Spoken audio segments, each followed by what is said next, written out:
instead of trying to just sell a drone, we try and sell the solution, and the drone is just part of that. It's used by police and military. In fact, we're not actually allowed to sell it to the private sector. We have to get authorization for every client that we sell this to.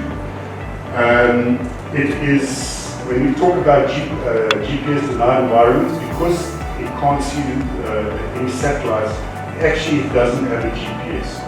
So what it uses for control is it's got a built-in barometer. So it uses a barometer to control its altitude. It's got a digital compass to know which way it's facing. So the ground control station is an analog link, so it makes it more difficult to intercept, and it has video scrambling as well. So you can have a number of these units, and everybody in the team will share the same signal from the drone or drones, as I'll show you now, and they're scrambled. So only those, it's an encrypted signal, so only those devices will be able to get the signal from this. The hole in the middle there is your camera. The two little holes in the left are very powerful infrared beams. So now you fly into a dark situation. It serves two purposes. One, it illuminates the area with infrared light, and the camera turns into an infrared camera. Secondly, if you're the SWAT team and you've got infrared goggles, you can now go in and you'll have an infrared imagery using your goggles. It also has two more powerful IR beams underneath that will also switch on and to help your SWAT team. So there's two ways of operating the drone. I can just put it on the ground, and like a normal DJI, it's got a takeoff and land button. So I hit the takeoff button.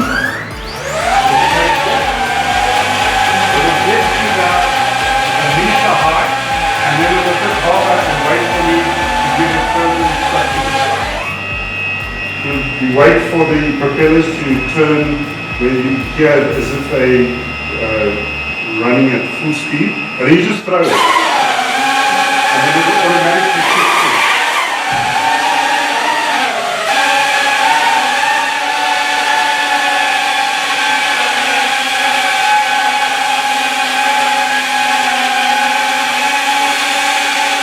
So it's got a function called turtle mode.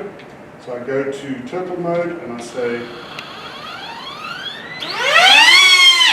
so what it does, it revs two of the motors and it basically flips it over.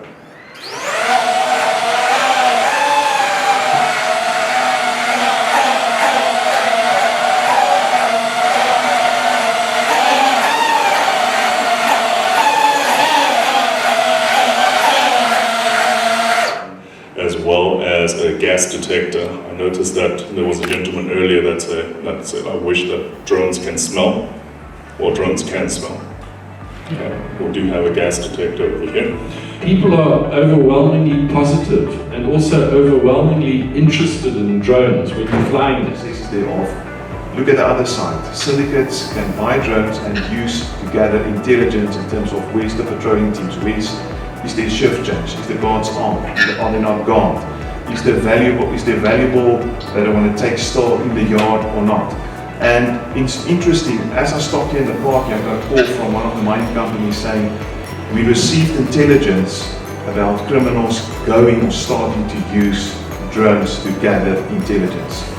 I think we are stepping now on that trend where we will see really some illegal activity being used by criminals, which is unfortunate. So luckily we've got a system that can counter that, but I think the trend is now definitely moving that way.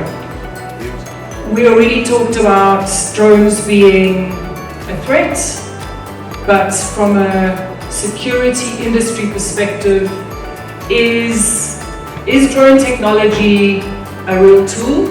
Is it beneficial? I think we all know it is. But is it also a threat? What are some of the barriers to adoption? Why isn't every single security company in South Africa using drones yet? We're talking security, we're talking security companies are sitting in this room. the reason why there's slow adoption to using drones in private security is it's new and unknown. And adding this technology with all its regulations and safety requirements and what have you is new and unknown. So from a human nature perspective, where does that leave you? If you as the security company can't be 100% convinced, then how are you going to convince your end client?